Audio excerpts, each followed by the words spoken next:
Hi everyone, it's Sarah from Sarah Gale Nutrition here, and this week we're talking about something a little bit different. So January can be a really tough month. We're off the back of Christmas, where actually we are often out of our normal routine. We've overindulged, and January days, it's dark in the morning, they seem long, quite gloomy, a little bit grey, and on top of all of that, we're trying to make New Year's resolutions, we're trying to set new goals, set new habits, maybe intentions, resolutions. It's actually a really tough month anyway, and then we add that extra pressure on top of ourselves. So this week is all about feeling good. It is about what we can do to feel good in our body. So if you've already broken those New Year's resolutions, I want you to throw away that negative energy, forget the guilt, and focus on positivity and what you can do to make yourself feel good. If you're also struggling to get going this January, I found it really difficult to get going. I'm really a sun lover and I'm finding the dark mornings really difficult. This is also a way that you can help yourself feel good during the darker months. So it's going to incorporate self-care. And I really think we need to reframe self-care. The big blocks that come up when I talk about self-care with clients in clinic is that actually it's too expensive, they don't have time, they don't want to do it, they don't know what to do. But actually self-care, I really believe, should just become a non-negotiable. So how we brush our teeth every day to make sure our teeth stay good and well, we actually need to incorporate self-care as a non-negotiable into every single day to look after our human. It is important. As women, we often try to be everything to everyone. We try to give, we try to do everything, say yes to everything, and it's just not possible to keep going like that. And you've probably heard the well-known phrase, you can't pour from an empty cup. So it's really important. Self-care is not selfish. You've probably heard that before again. So self-care does not have to take a lot of time, and that's what I want to show you in this video, but also the task over the next 7 days that I'm going to set you. It doesn't have to take a lot of time, and it certainly doesn't have to be expensive. We live in a fast-paced society that we're either busy, stressed, or both. And actually, that way of living, it increases our stress hormone cortisol. And what cortisol does, it can make us feel things like tired and wired, irritable, foggy, can cause sleepless nights. It also plays havoc with our other hormones. So actually, if you are suffering with a hormone imbalance and think your hormones are a mess, or you want to lose weight, then and they might have actually been part of your New Year's resolutions to focus on your health, lose weight. What we're talking about this week in this video is going to support that. We're just going about it in a slightly different way. So none of my recommendations this week are going to take a lot of time and they're not going to break the bank. And I really strongly believe everybody has 5 minutes. Everybody has 5 minutes they can dedicate to themselves. Whether that is getting up 5 minutes earlier, whether that is stopping scrolling through Instagram or Facebook or social media of your choice. Maybe it's stop binge watching TV series, maybe it's doing it while dinner cooks or the kettle boils.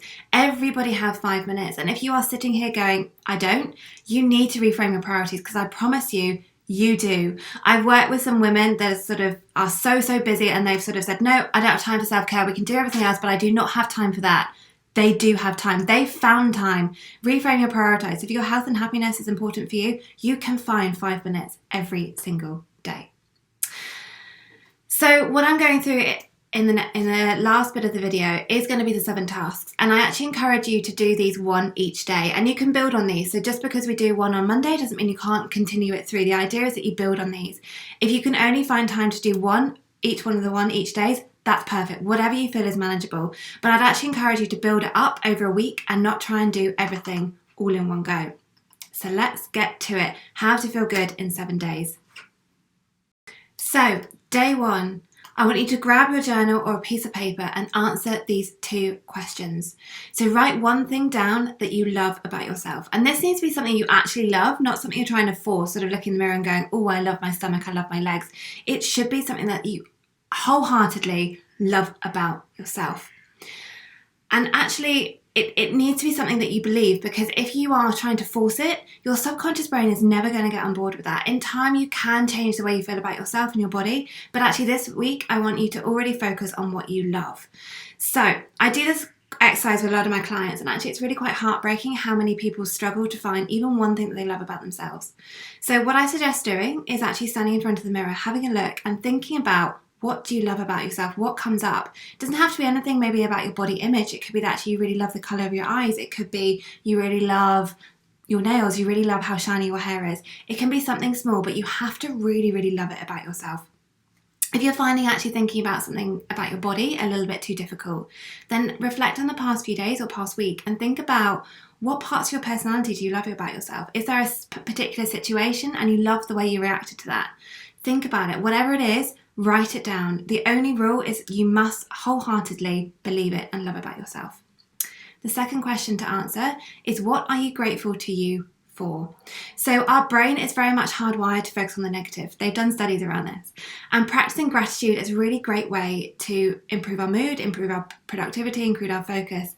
But this week I actually really want you to focus on what you are grateful to you for. We never give ourselves enough credit. So this is your chance to actually, what are you grateful for?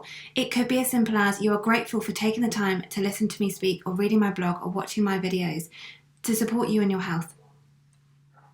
Day 2 is drink more water. And this is quite a basic one, but we often do forget that we need to keep hydrated. We're around 60% water, and dehydration can contribute to us feeling quite tired, lethargic, fuzzy, and just not really often a bit not right. Dehydration also kicks off that stress hormone cortisol, which I spoke about earlier, as dehydration is perceived as a danger by the body. So this is telling the body to conserve energy because it thinks that we're in danger at the moment. So it's also going to drop our metabolic rate. So if weight loss is in your goal, was in that resolution, drinking more water can actually help to speed up weight loss. So the colour of your urine is a really good indicator. Some people say sort of pale straw colour. Pinot Grigio, in my opinion, is a really nice colour to aim for. And as a general rule, aim to drink around 35 mils of water per kilo of body weight each day. Day 3, get clear on your boundaries. So your boundaries are simply what you consider to be okay and what you consider not to be okay. And these should be personalised to you. This shouldn't be based on other people's expectations. As women, we tend to want to please everybody. We try to be everything to anyone. Anything that people ask us, we say, yes, fine, we can do it, but it's not sustainable. We do give it a go, but it's not sustainable. So set your boundaries. What is okay to you and what is not okay? Be really clear with these, and then let the people know what your boundaries are. So for example, every morning I practice meditation and journal. It takes me 15 minutes, and I've let my husband know that I need that me time. Before I did that, he used to pop in for questions or just pop in because he wanted to see me, which is lovely. But actually I really wanted that me time. And letting him know my boundaries means that I get that time without being stressed or angry at him.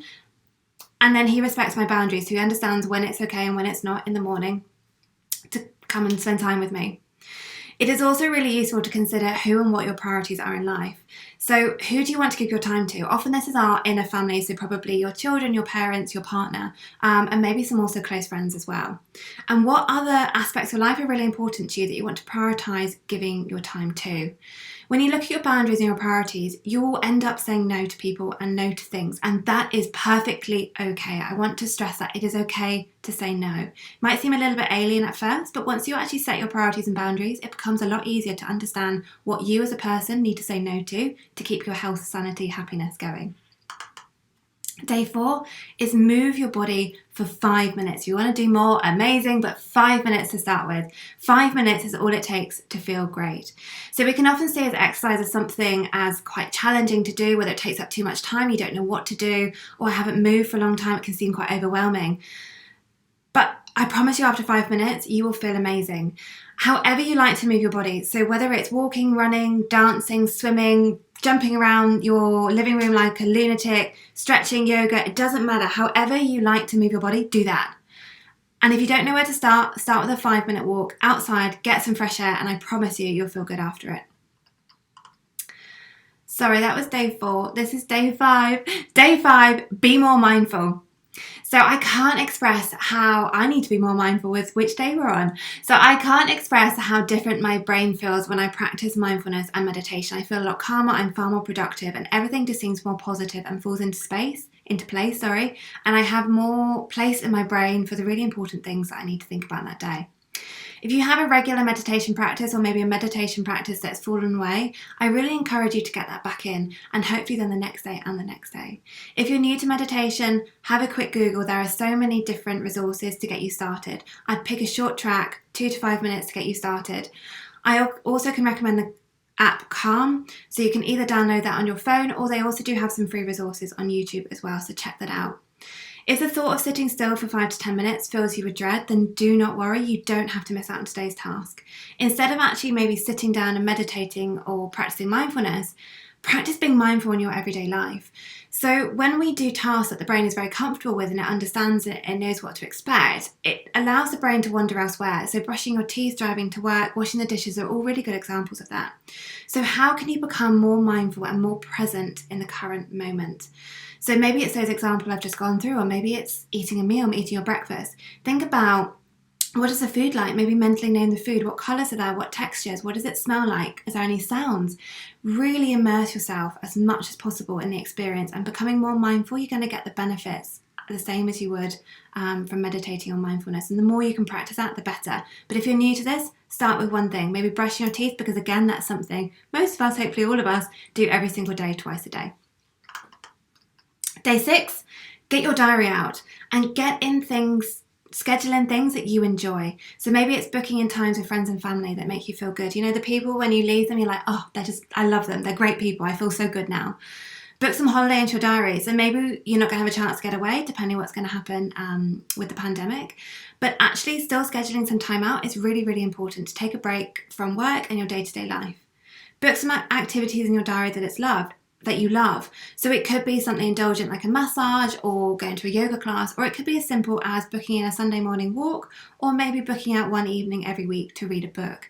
It doesn't have to be big, it can be really, really small, but actually by scheduling in the diary, it means that actually we're more likely to do it. We don't become too busy or forget to do them. And it's really important that we do things as much as possible to bring us joy.